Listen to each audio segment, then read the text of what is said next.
Voici les 5 pays où les chrétiens sont le plus exposés à la persécution. Le pays numéro 1 est. Voici le pays numéro 1 où les chrétiens sont le plus exposés à la persécution.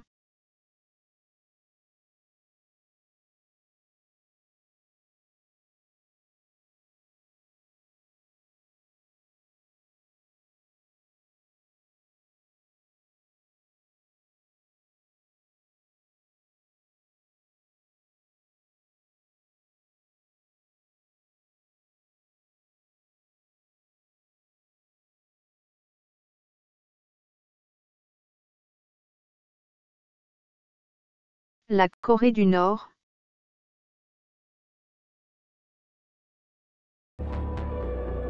Numéro 1, la Corée du Nord. Le régime persécute les chrétiens de façon systématique et sévère. Des dizaines de milliers de chrétiens sont emprisonnés dans des camps de travaux forcés, dans des conditions inhumaines. Les chrétiens sont considérés comme de dangereux ennemis de l'État. Posséder une Bible peut être fatal pour toute votre famille. Fait étonnant, malgré les risques, des Nord-Coréens continuent à découvrir le message de l'Évangile et décident de se convertir.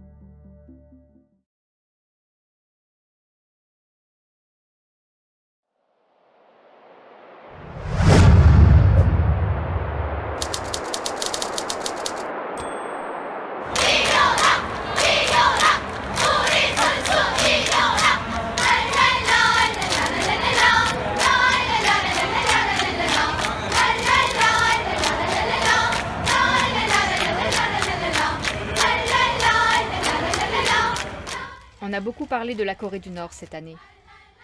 Alors que les différents rebondissements politiques continuent de mettre le pays au devant de l'actualité, il ne faut pas oublier son histoire récente.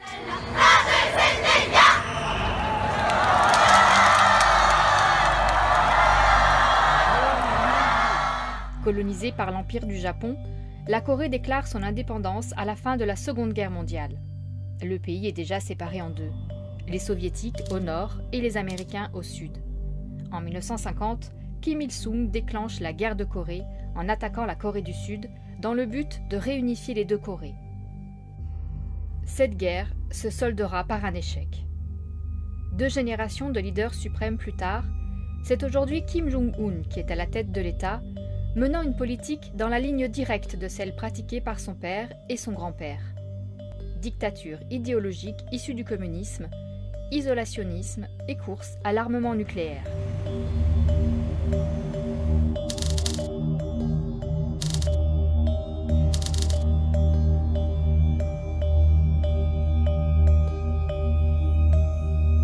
Au premier rang de la liste des pires pays pour les chrétiens, la Corée du Nord est certainement aussi le pire pays pour tous ceux qui ne se conforment pas à la pensée unique de la dévotion totale à la patrie et le culte de la personnalité du leader suprême.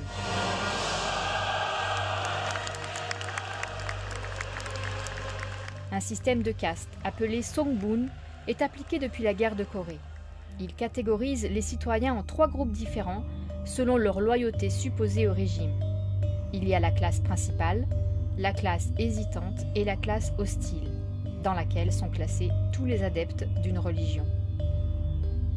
Le christianisme, en particulier, est perçu par l'État comme une pensée occidentale nuisible et qui doit être éradiquée. Le système d'endoctrinement qui enferme les citoyens nord-coréens dans une bulle coupée du monde encourage les voisins et même l'entourage familial à dénoncer à l'État ceux qu'ils suspectent d'être chrétiens. Ceux qui n'auront pas réussi à garder leur foi secrète seront arrêtés, envoyés dans des camps, voire exécutés, avec leur famille sur 3 générations. On estime que sur les quelques 200 000 prisonniers politiques et religieux que compte le pays, environ 70 000 sont emprisonnés uniquement en raison de leur foi chrétienne. Ces camps de concentration, on peut même les observer en ligne sur Google Maps.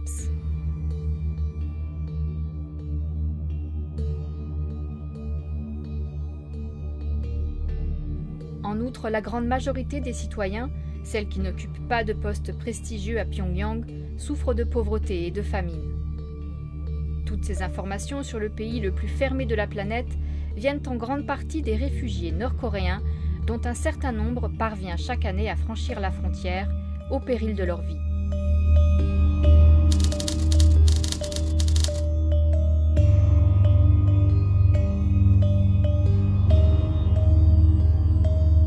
Cela paraît incroyable que malgré cette persécution extrême, une église nord-coréenne existe toujours. Et pourtant, le nombre de chrétiens actuellement en Corée du Nord est estimé à 300 000. Prions pour cette église secrète qui parvient à faire briller la lumière au cœur des ténèbres.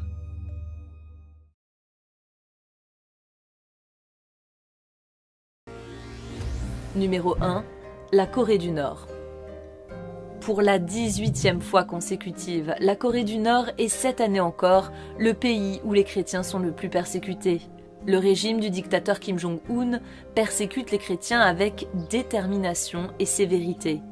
Des dizaines de milliers de chrétiens considérés comme des ennemis dangereux de l'État sont emprisonnés dans des camps de travaux forcés. La possession d'une Bible peut être fatale pour un Nord-Coréen et pour toute sa famille élargie. Mais l'église souterraine continue de croître et contre toute attente, de plus en plus de Nord-Coréens se tournent vers Christ.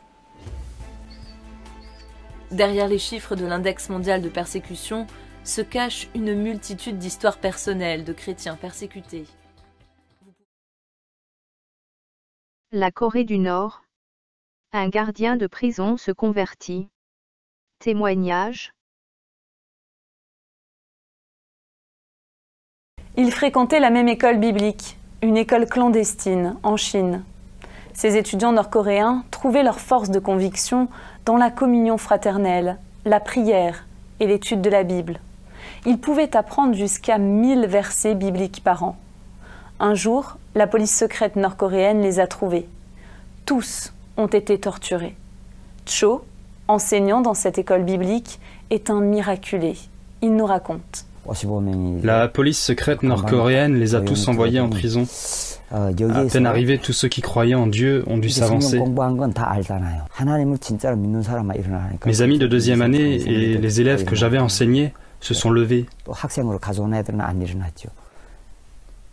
Les fonctionnaires les ont emmenés, interrogés et torturés. Pendant ce temps, tous les autres élèves devaient attendre dans la salle à côté. Ils entendaient leurs cris depuis la chambre de torture. Une peur terrible les a envahis. Mais quand leurs compagnons sont revenus après l'interrogatoire et la torture, au lieu de se plaindre et de gémir, ils ont encouragé les autres et les ont exhortés à louer et adorer Dieu.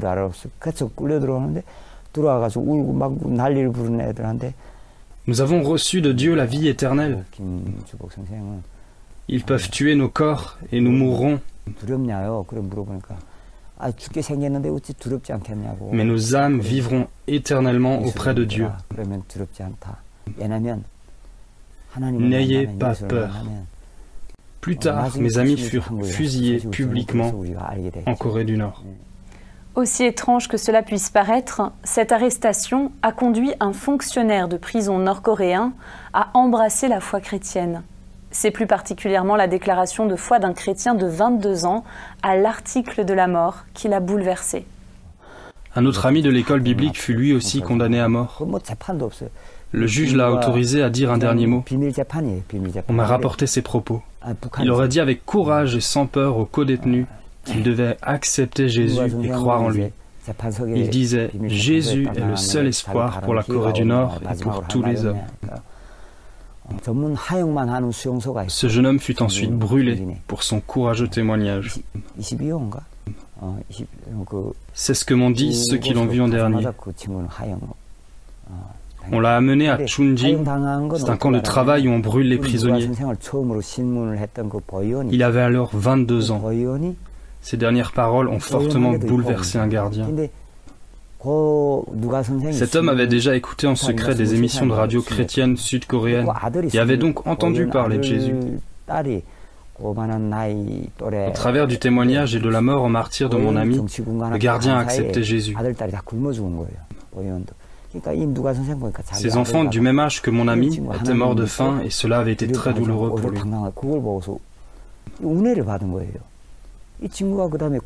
Après l'exécution, il a aidé une jeune femme qui appartenait à une église souterraine et l'a libérée.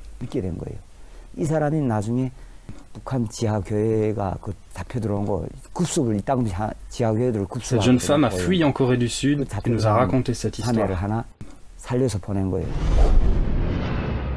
L'action, c'est prier. La persécution des chrétiens en Corée du Nord dure depuis plus de 60 ans. Avant 1945, on y comptait environ 500 000 chrétiens. Aujourd'hui, il serait 300 000, tous des croyants clandestins. Certains sont enfermés dans des camps de travaux forcés, comme celui-ci. En 2014, on en recensait au moins 14. Dans ce pays, les chrétiens ne peuvent pas se retrouver entre eux pour prier. La police les pourchasse jusqu'en Chine. Le samedi 30 avril 2016, le pasteur sino-coréen Han Chung-Gryol, âgé de 49 ans, a été assassiné en Chine en raison de l'aide qu'il apportait aux réfugiés nord-coréens. Il laisse derrière lui une femme, un fils et une fille, ainsi qu'une église de 600 membres dont il était pasteur. La Corée du Nord est le pays numéro 1 où les chrétiens sont le plus exposés à la persécution.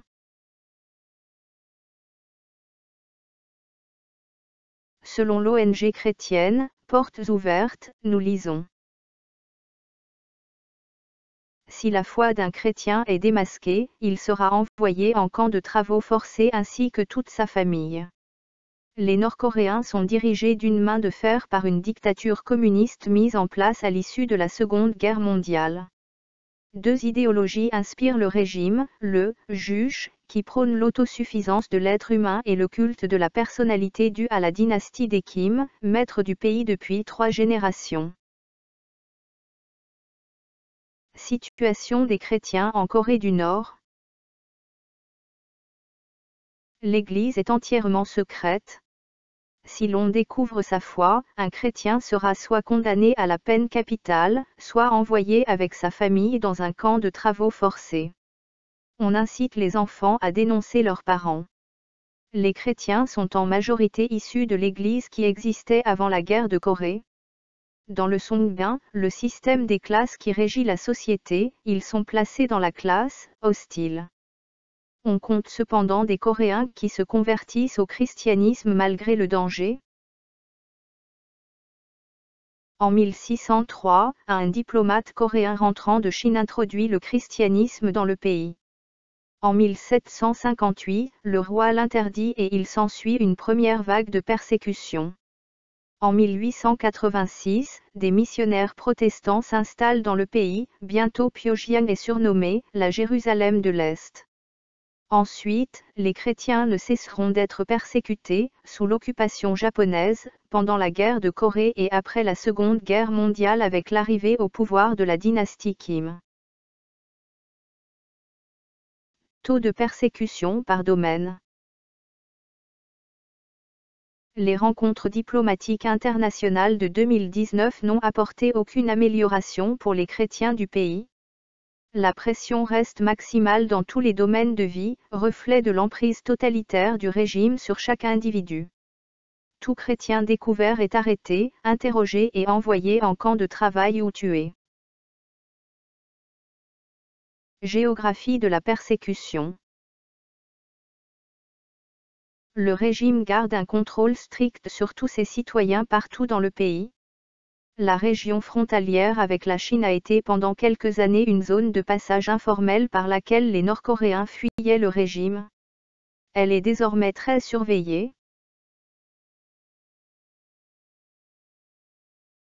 Selon l'index mondial de persécution des chrétiens en Corée du Nord, nous lisons.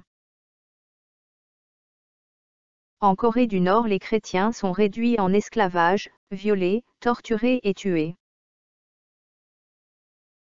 Dans cet état totalitaire, le seul culte autorisé est le culte au leader de la nation, Kim Jong-un. Les Bibles sont interdites dans le pays. Posséder une Bible conduit à l'emprisonnement, la torture et la mort. Cette peine peut être infligée aux membres de 3 générations de la famille de la personne jugée coupable. Selon infochrétienne.com, nous lisons. Interdire l'accès à la Bible est par exemple un mode de persécution exercé par plusieurs gouvernements dans le monde. Dans ces pays, posséder une Bible est un acte puni par la loi, passible de détention, de poursuites et de peines sévères pouvant aller jusqu'à la peine capitale. Même si cette répression est, dans certains pays, plus insidieuse que celle connue par les chrétiens d'Orient, elle prive les croyants de la source d'espoir et d'encouragement qu'est la Bible. Les autorités empêchent ainsi les croyants de s'édifier à la lecture de l'histoire de Daniel, sauvé de la main de ses persécuteurs, ou des enseignements de Paul, proclamant qu'il n'y a plus ni homme ni femme, ni juif ni grec. Chers abonnés, la Bible est un trésor que beaucoup de chrétiens dans le monde ne possèdent pas. Vivre librement sa foi dans le Seigneur Jésus-Christ est une grâce, une bénédiction. Ne l'oublions jamais et profitons de lire régulièrement la Bible. Nos questions aux fidèles catholiques. Fidèles catholiques, voici le but de cette vidéo. Nous ne devons jamais oublier que, dans le monde entier, des millions de chrétiens vivent dans des pays où vivre sa foi en Jésus-Christ est un danger, posséder une Bible est un délit, un acte puni, passible de détention, de poursuites et de peines sévères pouvant aller jusqu'à la peine capitale.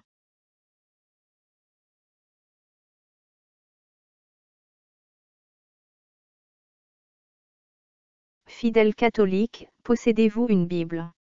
Si oui, est-ce votre pape et vos prêtres qui vous interdisent de lire la Bible? Ou bien est-ce vous-même qui n'avez ni le temps, ni l'envie de lire la Bible?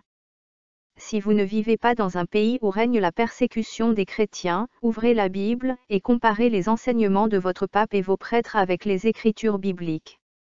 Vous serez surpris de constater tous les mensonges du catholicisme que vous avalez depuis toujours et qui vous entraînent en enfer. Fidèles catholiques, votre pape et vos prêtres vous interdisent-ils de posséder une Bible? Votre pape et vos prêtres vous interdisent-ils de lire la Bible?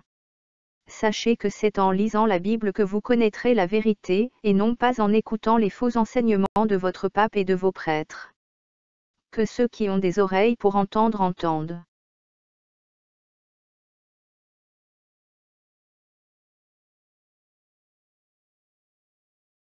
La GN, le lac de feu est bien réel. Ce lieu existe et le diable sera jeté dedans. Et vous, chers catholiques, voulez-vous aussi être jetés dans le lac de feu? Voulez-vous passer votre éternité dans cet endroit de tourment éternel, tout simplement parce que de votre vivant, quand vous étiez sur la terre, vous n'avez pas pris le temps de lire la Bible afin de connaître la vérité pour être sauvé? Réfléchissez, et sachez que les enseignements et doctrines du catholicisme sont anti-bibliques, archi-faux. Avertissement.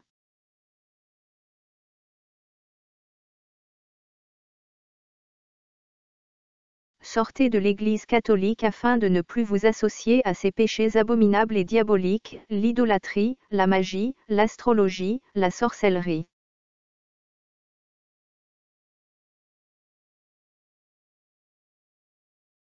Les bougies que le pape, les prêtres catholiques, abbés, curés et consorts utilisent pendant leurs messes sataniques ne cassent pas les démons. L'utilisation des bougies pendant les messes catholiques attire seulement des démons.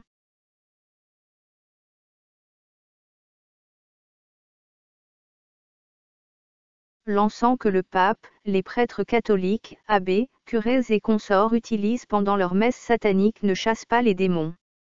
L'utilisation de l'encens pendant les messes catholiques attire seulement des démons.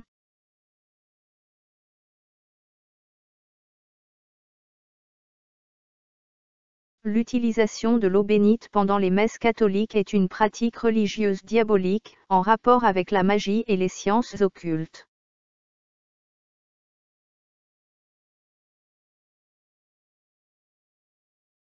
Le pape François lance de l'eau bénite sur la place Saint-Pierre.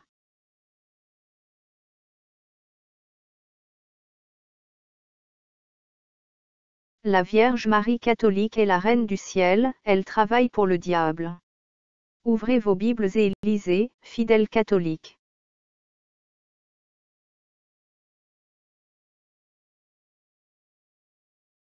Invoquer les saints, les morts et les anges est une pratique religieuse diabolique.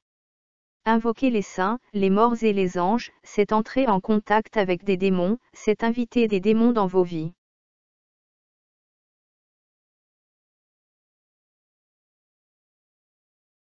Le Vatican est le siège de l'Église catholique, au cœur de Rome. Le Vatican est le siège du diable. C'est au Vatican que vit le pape François.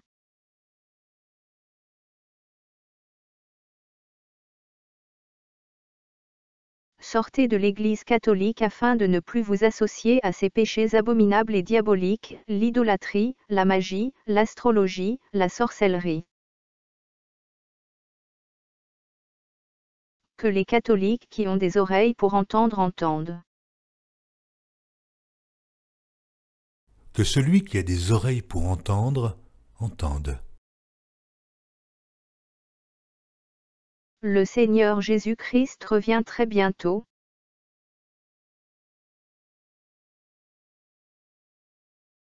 Voici, je viens bientôt, et ma rétribution est avec moi, pour rendre à chacun selon ce qu'est son œuvre. Je suis l'alpha et l'oméga, le premier et le dernier, le commencement et la fin. Heureux ceux qui lavent leurs robes, afin d'avoir droit à l'arbre de vie, et d'entrer par les portes dans la ville.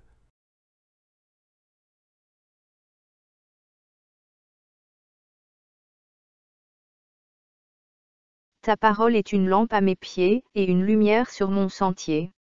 Je jure, et je le tiendrai, d'observer les lois de ta justice.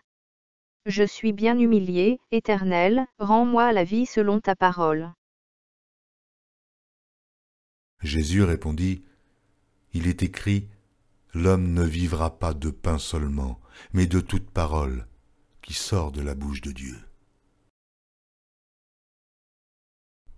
Le royaume des cieux est encore semblable à un trésor caché dans un champ.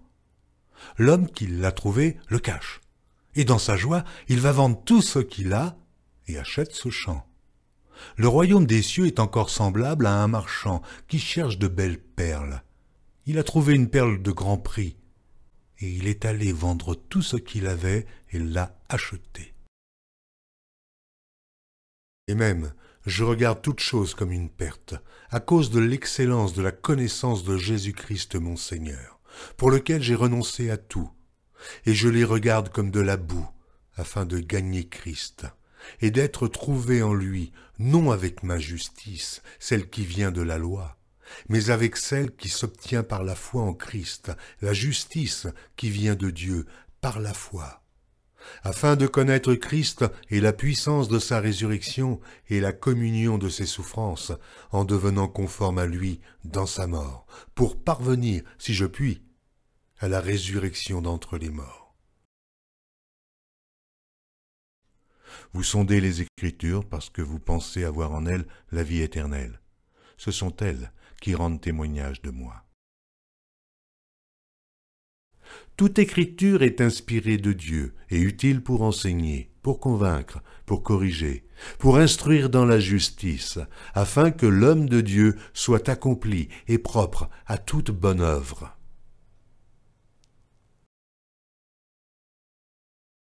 Car la parole de Dieu est vivante et efficace, plus tranchante qu'une épée quelconque à deux tranchants, pénétrante jusqu'à partager âme et esprit, jointures et moelles. Elle juge les sentiments et les pensées du cœur. Ces Juifs avaient des sentiments plus nobles que ceux de Thessalonique. Ils reçurent la parole avec beaucoup d'empressement, et ils examinaient chaque jour les Écritures pour voir si ce qu'on leur disait était exact. Si vous demeurez dans ma parole, vous êtes vraiment mes disciples. Vous connaîtrez la vérité, et la vérité vous affranchira. Jean, chapitre 8, verset 32.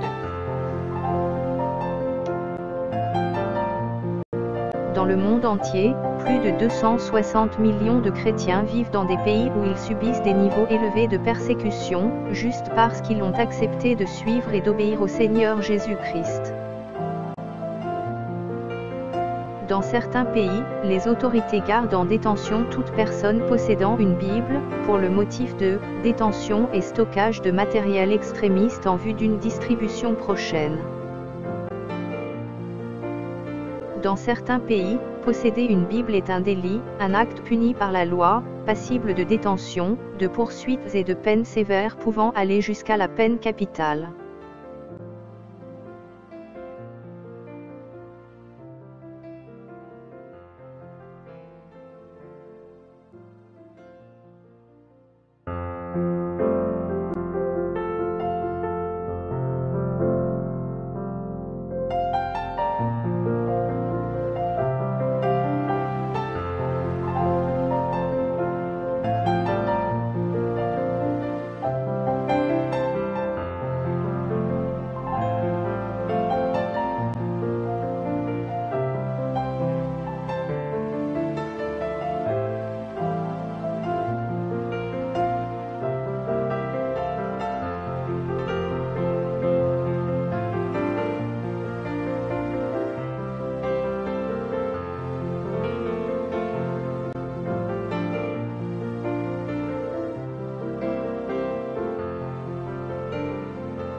Tu n'auras pas d'autre Dieu devant ma face.